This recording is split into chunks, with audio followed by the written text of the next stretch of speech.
So Travis, I've had a water claim. I've called my independent agent. We've got the claim filed. SERVPRO's been called. I'm assuming I probably need to turn the water off and do something there. What's the best thing to kind of prep it for you all to come in? The only thing you might want to consider is calling a plumber to determine the location of the leak, because we wouldn't be able to handle that portion. Sure. If they determine that there's nothing that needs to be done, that's fine. But if they do come out and find a line is broken, or whatever the case may be, then go ahead and shut that off. Okay. But other than that, you really don't need to prep anything unless you have some valuables in the area and you want to get them out of the way before we go into the home, those areas, and work. That's about it. We handle pretty much everything for you. Awesome.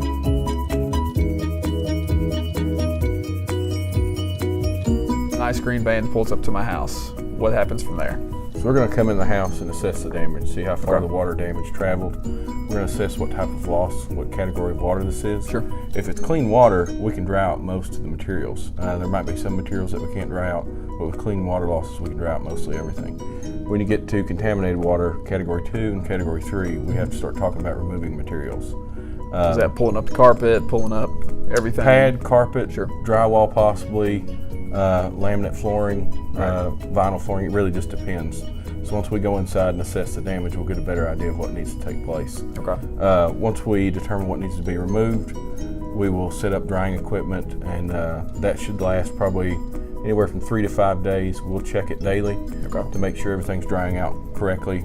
If we move the materials, then we're just left with framing and subfloor, the original parts of the structure. Right. And we'll want to get those dried properly, because if you go to put new materials back on those materials and they're not dry, moisture will wick back into new materials. Then you start getting mold and everything else in there. Possibly, Right. yes. Right. Okay.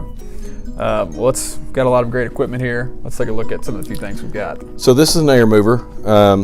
We place these throughout the house to try to get the moisture wicked out of the materials and thrown into the air. Sure. Once the moisture is wicked into the air, then the dehumidifier's job is to remove it from the air. You really can't dry out a structure without both these pieces of equipment. This is an extractor. Someone rides on this and Goes really fast, doesn't it? No, it actually goes very slow.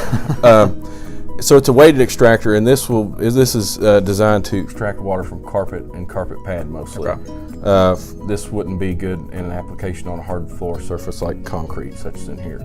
But this will get a lot of the water out. But once we extract water, that material's still not dry. You will still feel moisture on the carpet, and that's why we still need the equipment to be placed. Okay.